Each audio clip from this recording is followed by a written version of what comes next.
और इस पर ज्यादा जानकारी के लिए सुजाता हमारे साथ जुड़ गई है। ज्यादा जानकारी के लिए सुजाता, अपडेट क्या कुछ मिल रहा है? सुनवाई जारी बताई जा रही है। बिल्कुल, देखिए कल जो जितने भी याचिकाकर्ता थे उनकी तरफ से 3 वकीलों ने जिरह की थी और आज मौका था एसजी तुषार मेहता की तरफ ने किया एनटीए की तरफ से और केंद्र सरकार की तरफ से वो अपनी दलील रख रहे हैं। और निष्कर्ष जो अभी तक उनकी तरफ से दिया गया है वो साफ तौर पर कहा गया है कि ऐसा कोई सबूत नहीं है जिससे ये पता चले कि ये जो मामला है वो पैन इंडिया लेवल पे था। सिर्फ 4 सेंटर तक, 2 हजारीबाग और 2 पटना के सेंटर्स तक ही ये पेपर पहुंचा था। और ये भी बताया गया है कि चोरी किए गए पेपर से ज्यादा अगर छात्रों को फायदा हुआ है तो उनकी संख्या 155 से ज्यादा नहीं है, यानी मात्र 155 छात्र ऐसे हैं जिन्हें इसका लाभ मिला है। और इस आधार पर हम 23 लाख बच्चों को दोबारा परीक्षा में नहीं बैठा सकते हैं। जहां तक टेलीग्राम पर उस पेपर के लीक होने की बात थी तो उसकी कोई फोरेंसिक जांच नहीं हुई है, कोई रिपोर्ट नहीं है, इसकी चर्चा हुई और मोटे तौर पर यह लगता है कि उसमें कुछ गड़बड़ी की गई है, यानी उसमें समय बदला गया है। यह भी हो सकता है कि पेपर वो सेम है, ये बात हुई है कि वो जो पेपर है वो सेम है, लेकिन यह हो सकता है कि वो पेपर बाद में डाला गया हो और उसमें डेट बदलकर इस तरह से लोगों को भ्रमित करने की कोशिश की गई हो। तो अभी दरअसल दोनों ही पक्षों को, सरकार एनटीए को यह कहा गया था कि आप साबित कीजिए कि ये बड़े लेवल पर नहीं हुआ है तो हम परीक्षा रद्द नहीं करेंगे। याचिकाकर्ताओं से यह कहा गया था कि अगर आप ये साबित कर देते हैं कि ये बड़े लेवल पर ये धांधली हुई है, गड़बड़ी हुई है, यानी व्यवस्था में बड़ी गड़बड़ी हुई है तो हम परीक्षा रद्द कर सकते हैं। तो कल जिरह की गई थी याचिकाकर्ताओं की तरफ से, हालांकि बहुत बड़े पैमाने पर बात भी सामने नहीं आई। हालांकि उन्होंने कहा कि जो डाटा सामने आए हैं, सीकर, राजस्थान के जितने केंद्र हैं वहां पर इतने सारे बच्चे बड़ी तादाद में टॉप कैसे कर रहे हैं, कुछ खास सेंटर्स के रिजल्ट में इजाफा हुआ है। हालांकि एक पैटर्न को अगर देखा जाए तो बहुत ज्यादा प्रदेशों में रिजल्ट में बहुत बड़ा चेंज नहीं आया है और इसीलिए इसे नॉर्मल माना गया है। तो हमें आखिरी जिरह की इंतजार करना चाहिए। बातचीत हो रही है, आप नजर बनाए रखिएगा। सुजाता, अपडेट आपसे लेते रहेंगे। तो आगे बढ़ते हुए अब एक और बड़ी खबर का रुख कर लेते हैं, जहां एल्विश यादव से लगातार पूछताछ की जा रही है। मनी लॉन्ड्रिंग मामले में ईडी एल्विश यादव से पूछताछ कर रही है। इस पूरे मामले में कड़ी से कड़ी मिलाई जा रही है और सभी लोगों से पूछताछ हो रही है जिनसे एल्विश यादव का कनेक्शन इस पूरे मामले में निकलकर सामने आ रहा है। तो मनी लॉन्ड्रिंग केस में एल्विश यादव से पूछताछ ईडी कर रही है। ईडी के लखनऊ मुख्यालय में पूछताछ चल रही है। इससे पहले ईडी मशहूर गायक फाजिल पुरिया समेत 3 लोगों से भी पूछताछ कर चुकी है। तो यूट्यूबर एल्विश यादव से ईडी मनी लॉन्ड्रिंग मामले में लगातार जानकारी जुटा रही है। एल्विश को नोटिस देकर लखनऊ मुख्यालय बुलाया गया। 8 जुलाई को एल्विश यादव ने अपनी निर्धारित विदेश यात्रा और अन्य वजहों से समन भेजकर बोल दिया था कि वो नहीं आ पाएंगे, लेकिन अब इस पूरे मामले में उनसे बातचीत हो रही है और सवाल पूछे जा रहे हैं।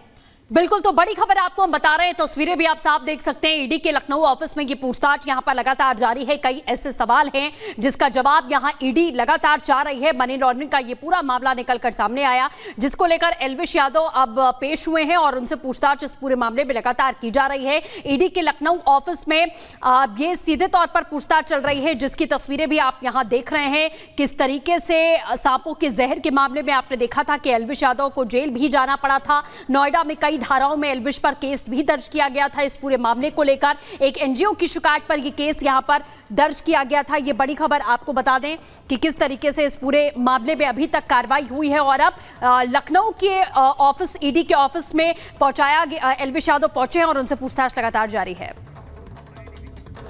चलिए आगे बढ़ते हैं और बात करेंगे आतंक की। आपको बता दें, पुंछ में सेना ने आतंकियों की बड़ी घुसपैठ को नाकाम कर दिया है। पुंछ इलाके में रात में आतंकियों के ग्रुप के सीमा के अंदर आने की यहां जानकारी मिलती है और सेना ने उन्हें तत्काल घेरा। जोरदार फायरिंग की गई। कुछ आतंकवादियों के मारे जाने की भी खबर मिल रही है, जबकि इस मुठभेड़ में सेना के एक जवान शहीद भी हो गए हैं। देखिए इस रिपोर्ट में।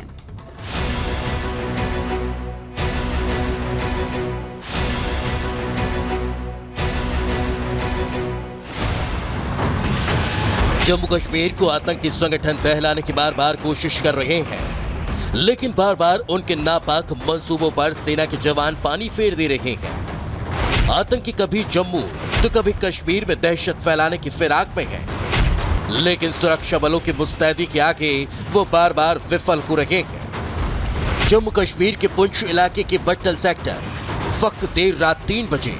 यही वो समय था जब 2 से 3 घुसपैठिए इलाके में घुसते नजर आए।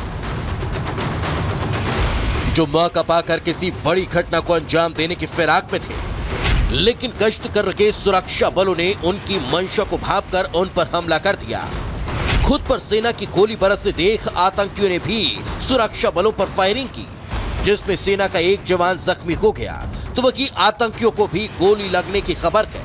बताया जा रहा है कि वही घुसपैठिए हैं जिन्हें जुलाई के दूसरे हफ्ते में कोटली इलाके में देखा गया था। पूंछ जिले के कृष्ण घाटी सेक्टर में भारतीय सेना ने आतंकी घुसपैठ की एक बड़ी कोशिश को नाकाम किया है। 3 आतंकियों का समूह भारतीय सरजमी पर देर रात तकरीबन 3 बजे घुसपैठ की कोशिश कर रहा था, जिसे सुरक्षा बलों ने नाकाम किया।